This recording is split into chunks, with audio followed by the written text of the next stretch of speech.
Hey guys, what's up? Welcome to the SnaQ-PaQ. I'm Greg and there's no Q today. As you can see, it's just me. I'm going to do a quick review and then I'm going to tell you the story of how I almost burnt my house down and burned up my arm. Sure to be a classic. But first, we're going to review the Hershey's Candy Cane Candy Bar. Made with mint candy and candy bits.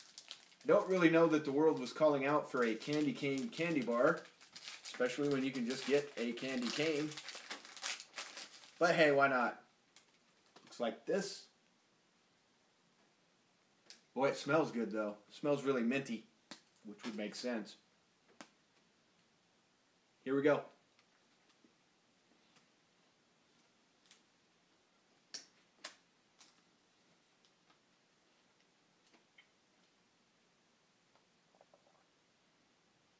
I don't know that they have bits of candy cane in this. But it could be. The red dots are like the sprinkles you would put on a donut. Or on like a cupcake. And they have a really strong mint flavor. It works for this. I'm not even a fan of like the cookies and cream. But for this, the taste, it goes really well. It's not as disgusting as you would think. I kind of went into this thinking I would hate it. But hey, what do I know? I'm going to give this a B+, surprisingly.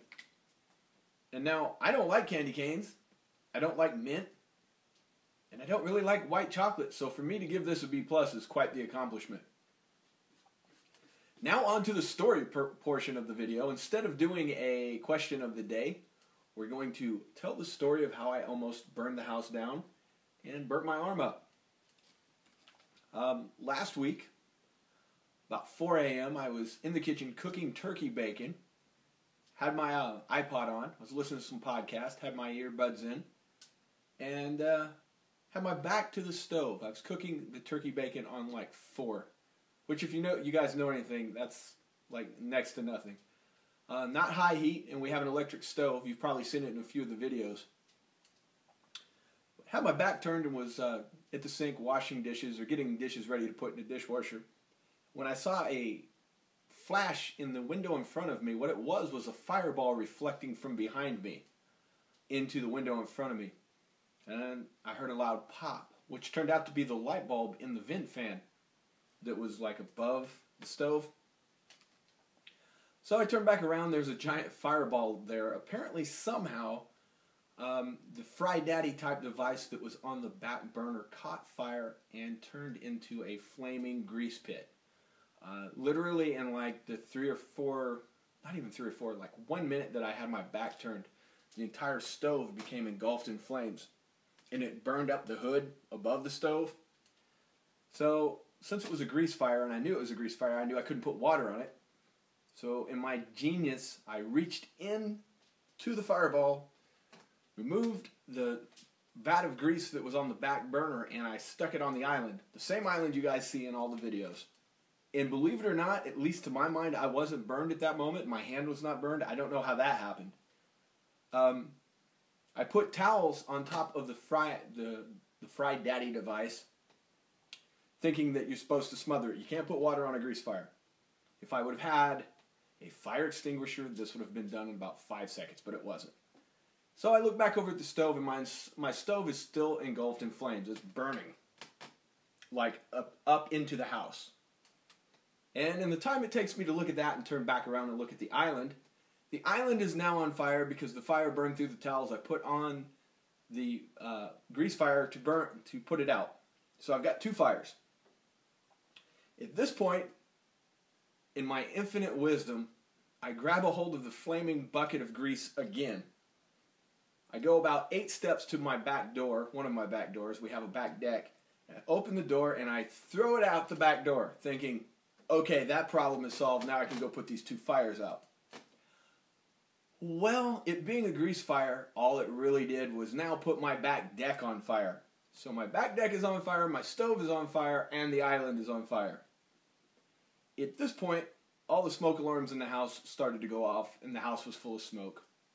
And it started to finally panic a little. So I went and woke up the other two people in the house, and they weren't real happy about being woken up, but they were even less happy to find out the house was on fire. Lucky for me, they were awake enough to be able to get a couple buckets, and three people, it's a lot easier to put out 3 fires than one person who keeps making more fires. Long story short, I was very lucky I didn't get myself completely burned up, because when I took the grease fire to the back door is when I actually burned myself. At one point I looked and like my whole arm was covered in flames. I got pretty lucky, all things considered. After that genius move, I was taking water and throwing it into the vent hood of the stove, which is an electrical fan with a light bulb. Lucky for me, the fire had flipped the breaker. Otherwise I would have been electrocuted. Wasn't going through my brain while I was throwing water up into the vent. So, yeah, that's what's up. So for the next month or two, when you guys see a video and you see my arm all ganked up, and you're like, hey, what disease has that dude got? What's wrong with him? Has he got the Ebola? No. I got the Eberna, and it hurts like a bitch. So, if you've hung with me this long, here is the lesson in all of this. Go to Walmart, go to Kmart, go to Target, buy a $13 fire extinguisher. There we go, there's the word. Puts out grease fires. If I would have had one of those, it would have saved me getting burned, and it would have saved me $500 worth of having to buy a new stove, and it would have kept my back debt from being, covered in flames. $13. Didn't have one.